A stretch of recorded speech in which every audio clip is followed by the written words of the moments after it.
गया शोर सारी नगरी रे, सारी नगरी रे। आया बीरज का बाका, संभाल तेरी गगरी रे, संभाल तेरी गगरी रे।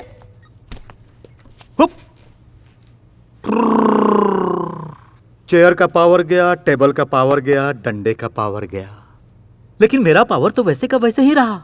हाँ? ओ, टोपी। शेर वाली टोपी जब तक तुम लोगों के सर पर है तब तक तुम लोगों में गुरूर है।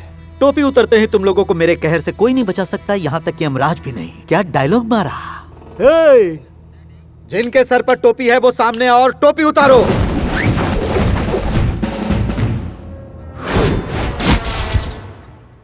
अरे बाहुबली, कहते हैं इस टोपी में बहुत पावर है, लेकिन मुझे क्यों नहीं दिख रहा? पापा ने मुझे जो नाम दिया था वही हमेशा मेरी बाइक पर भी रहते हैं। रथ से हवा का रुख बदलता है और जब गणेश आता है तब तूफान आता है। अरे क्या है यार?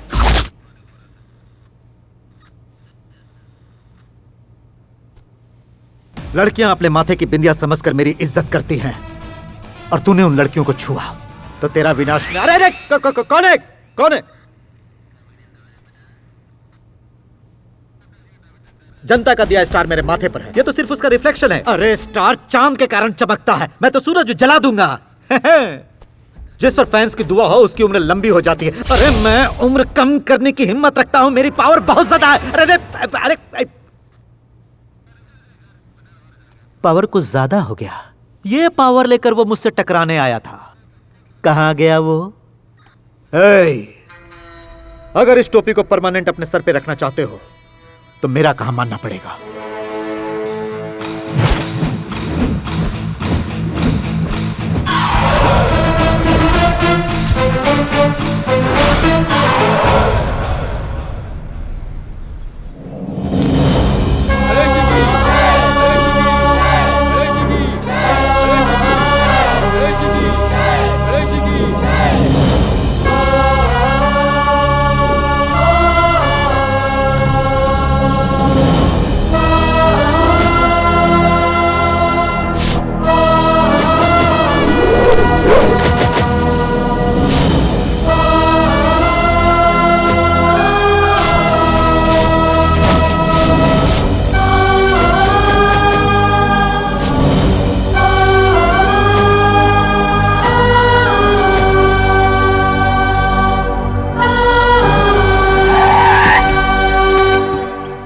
नमस्ते छोटे मालिक। नमस्ते।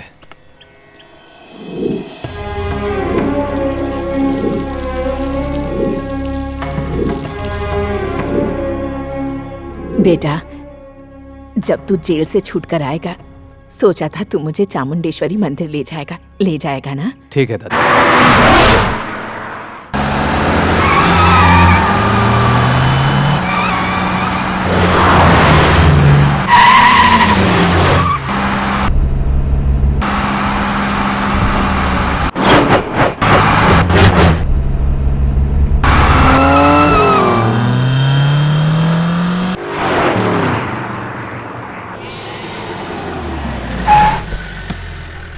यहाँ पर गाड़ी क्यों रोक दी?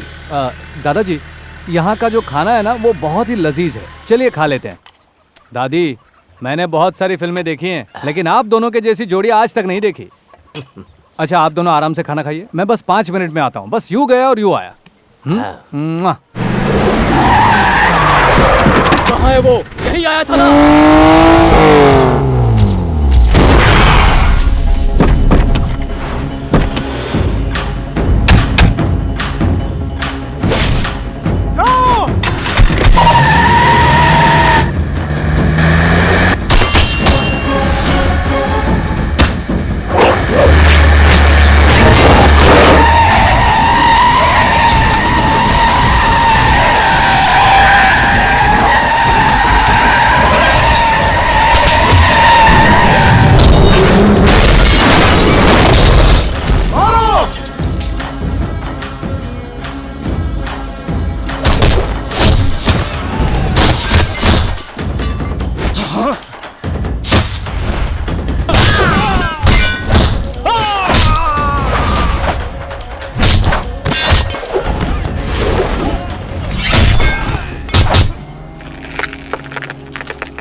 क्यों बुलबुल, इतने लोग भेजने पर भी ये जिंदा बच के आ गया, इस बात पर अफसोस हो रहा है? वो क्या है ना बच्चों, एक के आगे जीरो लगाओ तो वो एक ही रहता है, लेकिन एक के पीछे जीरो लगाओ तो 10 बन जाता है। मुझे पीछे जीरो लगाने की आदत है, मैं आगे जीरो नहीं लगाता, क्योंकि मेरी माँ ने मुझे बताया कि पहला नंबर वही है जो जीरो को पीछे रखता है। ये तो तू भी अच्छी तरह जानता है कि 0 और 1 नंबर में जमीन और आसमान का फर्क होता है, इसलिए दोबारा ऐसी कोशिश मत करना, वरना।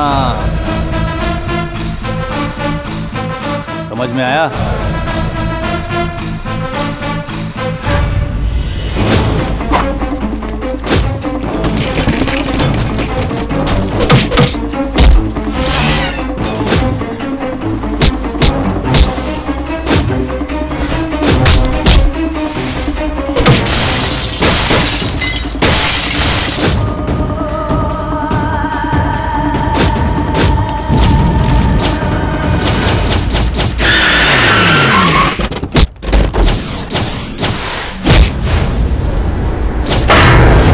प्रताप काले का सामना करने वाला कभी जिंदा नहीं रहता।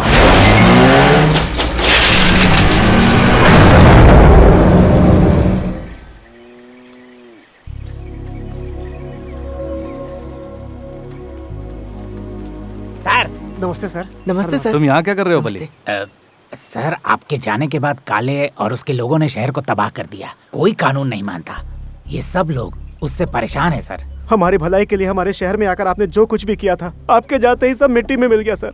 आपने जो हमें ट्रांसपोर्ट बिजनेस का लाइसेंस दिलवाया था उसे रद्द करके हमें नौकरी करने पर मजबूर कर दिया। जी हाँ सर, इनकी हर एक बात सच है सर। आप लोग मुझसे क्या चाहते हैं? आप सच में आईपीएस ऑफिसर बन जाइए। अच्छा लगा आपको देखकर, लेकिन उस पद को पाना आसान नहीं है बेटा। आईपीएस एग्जाम पास करना पड़ता है। तो गणेश साहब आईपीएस एग्जाम पास नहीं कर सकते? बहुत मुश्किल है। क्या मुश्किल है सर? एक 7वीं क्लास में पढ़ने वाला लड़का बहुत ब्रिलियंट था, मद्रास यूनिवर्सिटी से उसने एमए का एग्जाम दिया और चौंकाने वाली बात है कि वो पास भी हो गया। गुजरात यूनिवर्सिटी में 10वीं का लड़का एमबीबीएस क्लियर कर सकता है, वो भी अव्वल नंबरों से। तो फिर आप ही बताइए, आप अगर आईपीएस का एग्जाम देंगे तो पास क्यों नहीं हो सकते हैं सर? माना तुम लोग सही कह रहे हो, लेकिन गणेश का आईपीएस बनना इतना आसान नहीं है। उसका तरीका है कि राज्य के मुख्यमंत्री या फिर गवर्नर हमारे राष्ट्रपति से जब सिफारिश करेंगे तो ही ये एग्जाम में बैठ सकता है। तो फिर हम सब बेंगलुरु जाकर मुख्यमंत्री जी के जनता दरबार कार्यक्रम में हमारे मन की बात उनके सामने खुल कर रखेंगे और कहेंगे कि गणेश साहब को फिर से वो पोस्ट दे दिया जाए। आईपीएस हमारे देश का एक जिम्मेदार पोस्ट है। हम किसी को भी कानून के दायरे को लांघकर अपने मनचाहे लोगों को उसका एग्जाम देने के लिए परमिशन नहीं दे सकते। जब हम हमारे राज्य के सीएम को चुनने का अधिकार रखते हैं तो फिर हमारी रक्षा के लिए पुलिस ऑफिसर को चुनने का अधिकार क्यों नहीं रख सकते? हमारी मर्जी के मुताबिक हम किसी को भी सिलेक्ट नहीं कर सकते।